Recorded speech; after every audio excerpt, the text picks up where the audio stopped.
Hi, and welcome back to 10 Kids, 2 Docs Parenting Insights from Pediatrician Moms. I'm Dr. Sylvia Bank. And I'm Dr. Vivian Carlin. Welcome back. Welcome back. We are marking our 20th episode today. Nice. Yeah. And as is going to be a tradition, we are doing a recap and a look forward in every 10 episodes that we do. So I'm excited about today's recap and look forward. Okay, sounds good. Let's jump in. Welcome to the 10 Kids, 2 Docs podcast. Seasoned pediatricians and longtime friends, Sylvia Bank and Vivian Carlin have counseled thousands of parents and are raising 4 and 6 kids, respectively. Join these doctor moms as they incorporate fun and their combined wisdom and experience to share parenting insights for anyone looking for practical and trustworthy guidance.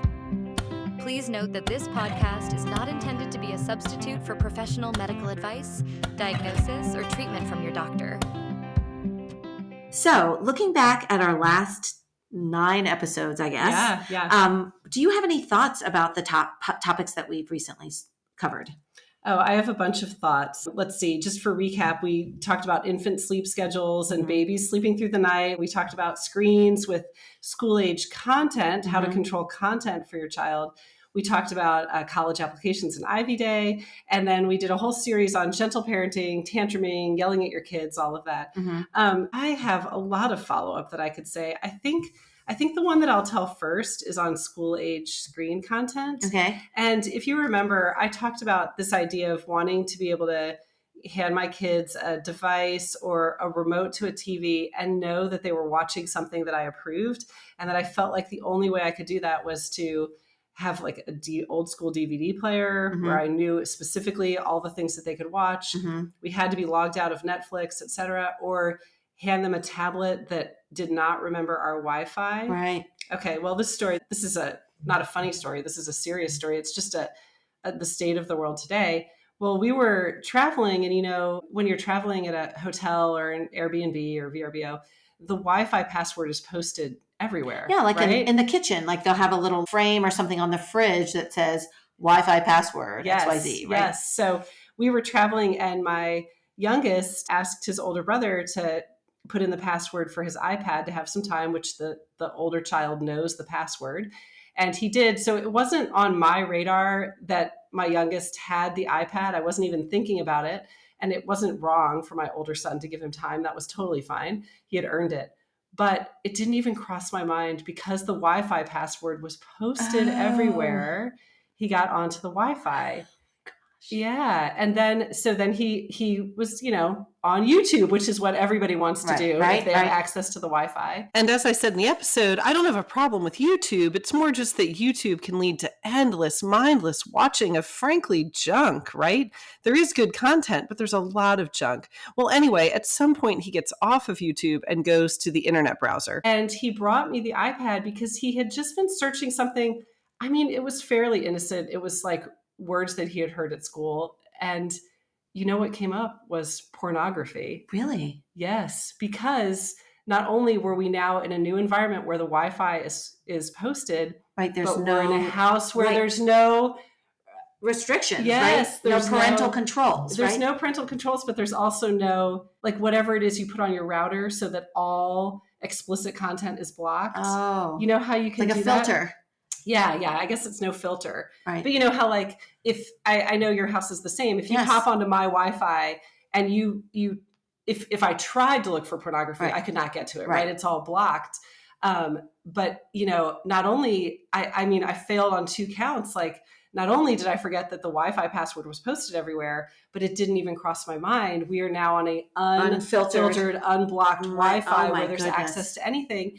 And it also was just made the point of how incredibly easy it is to get to it. Yeah. It's not like he searched pornography or any explicit words. It literally was was quasi-innocent, curiosity, put something in and bam, right there.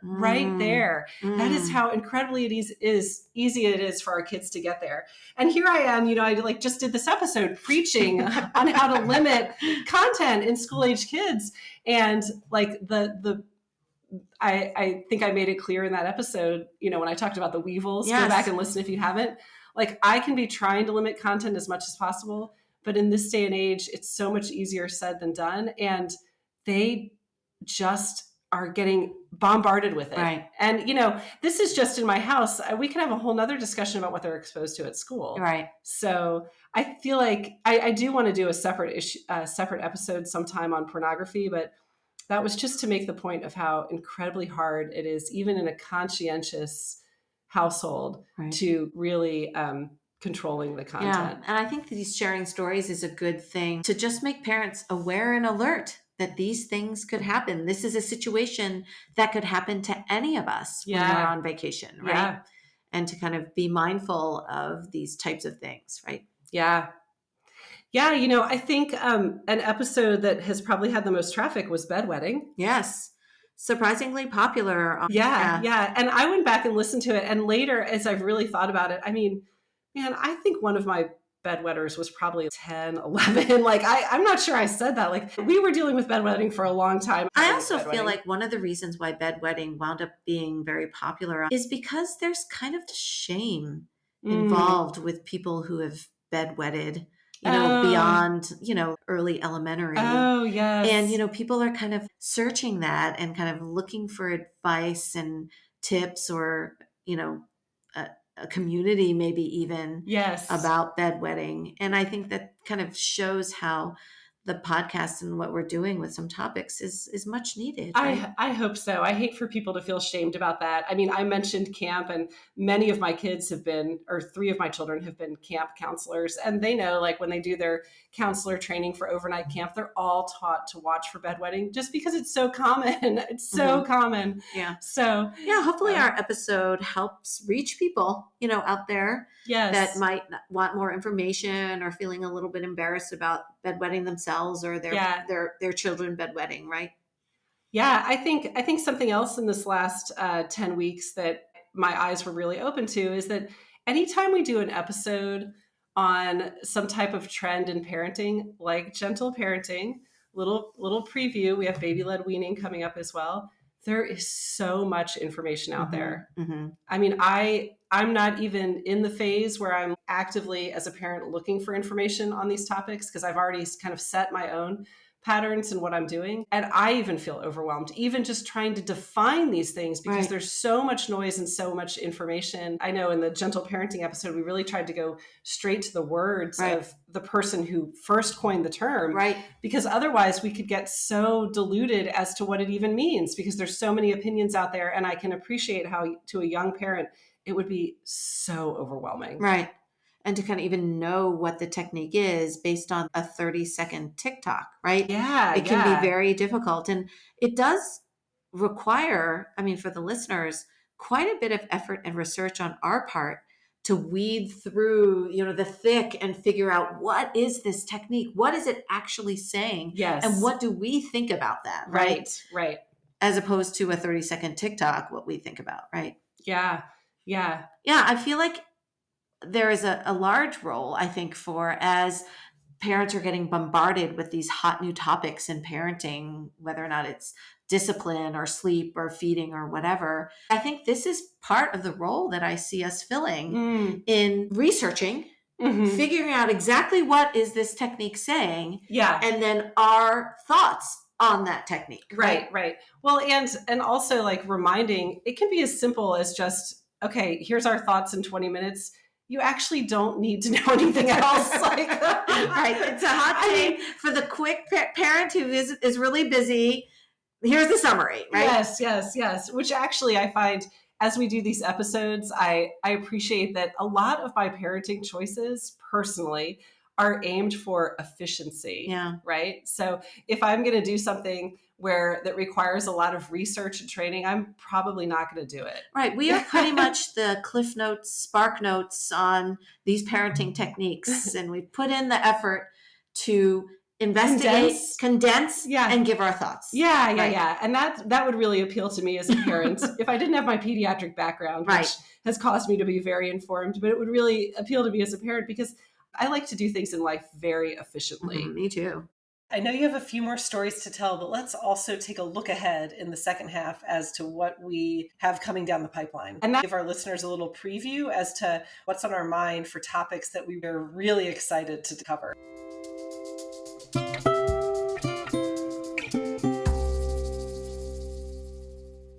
Reflecting on our parenting when we do these episodes, I learn more about you.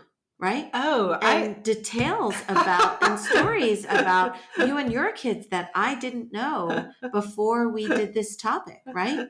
Oh, yes. I totally feel the same. For me, I think that the story that I laughed the most about and that illustrates your family very well in my mind is the crying at Disney story. Oh, yes. Right? Yes, because yes. I think that kind of like encapsulates. It wasn't a surprise, but I can almost visualize your family and your family dynamic when you're storytelling about that story, right? Yes. That there's the child that's crying, right. That there are the children that actually think this is hysterical, right. that the woman is calling out my husband, that there's my husband who is totally unbothered by this, and that there's me who's horrified at the attention that's being drawn and to then us. running to the bathroom with your 5-year-old, right? You can see all of the dynamics. Yes, and I know each individual person in your family and can see, and in my mind's eye, picture that scenario perfectly, right? Yes. Actually, we didn't have time to mention this in the episode, but I did work at Disney World for a while on their college program. Fun, feels like another lifetime ago for sure. But I would love to have a discussion sometime on the pros and cons of doing a Disney family vacation. Because I love to tell people Disney is a great place to work, to vacation, not so much. And I should say, I have a lot of Disney experience too, as well, because I had relatives that lived in the Orlando area, and every Christmas, every single one, we would drive down to Florida. I could talk about Disney. Yeah, maybe we should do that. Although I don't know that Disney would like our thoughts on Disney. I don't know. I mean, I'm not anti-Disney, but I'm cautionary about a Disney vacation. It's different now than it used to be. Let's say that's true. That's true. Okay, I will say, we did the episode on college applications in Ivy Day. And right after we released that, my mom, who is one of our faithful listeners, I know your mom is listening too. I love that. She pointed out to me that she heard on the nightly news that the class of 2025 is the largest and most diverse graduating high school class in U.S. history. Really? With 3.9 million graduates, which led to increased competition for college admissions. And I know my experience with my senior, you've said the same thing, Sylvia, is that every college acceptance she has gotten has come with the description of this was by far our largest group of qualified applicants. Right.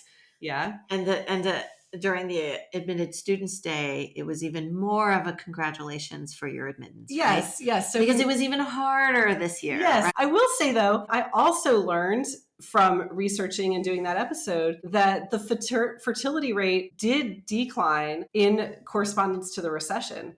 So the high in 2007, it declined progressively after that. So there is some thought that might actually ease some of the college application stress, because we should be hitting the years now that those birth years represent graduating classes. Right. I guess we'll see moving forward with our future children, right, applying to college, because it is not over yet for you or me. Yeah. Oh, yeah, that's for sure. Yeah. Now, as the parent, we are approaching the rip the Band-Aid off of sending them off, which is another episode we need to do. And I both, right? Yeah, we need to do the parenting the young adult. I mean, that's a whole season of episodes, right? Which is not as applicable to our listeners who are trying to figure out if they're going to baby-led wean their 6-month-old. Right. So something exciting that has happened for 10 Kids, 2 Docs. Oh, yes. Is that we have launched our marketing arm. Oh, gosh, we're so bad at this. We're trying really hard. 10 Kids, 2 Docs had a presence at the Primary Care Symposium for providers at Johns Hopkins and the University of Maryland. They have a one-day conference for primary care providers at the Primary Care Symposium. Yes, this was new and exciting for you and I do appreciate it when other physicians, and I also say that to other pediatric groups who have reposted us or have promoted us, give us their vote of confidence. Yes. Yeah, that's exciting. And I will say, I mean, I feel like what's cool about doing this with you is that we are both really motivated just by wanting to help people, right? This isn't monetized.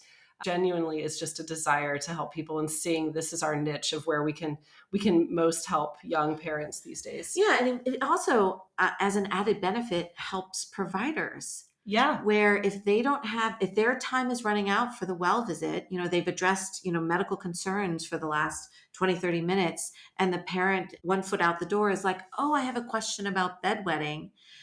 Hopefully this is a resource for providers to say, we ran out of time today. Point us to the podcast. Yes. And maybe that'll start addressing some of your concerns. And then if it doesn't, make a follow-up appointment. Yes. Right. Here's the 20-minute talk I wish I could give you that I don't have time for. Yes. Because I have a waiting room full of patients waiting for me. Yeah. So Sylvia, do you want to take a minute just to kind of preview what we envision coming up? Sure. I see us, first of all, I felt like our series on the gentle parent and the 2 spinoff topics on discipline from that tantruming and yelling at your kids was honestly some of our best episodes yet. Oh, it was. I thought it was good too. Yeah, in your my opinion, I'm really feeling like we are really kind of reaching a root of a lot of parental stress, right? Yes.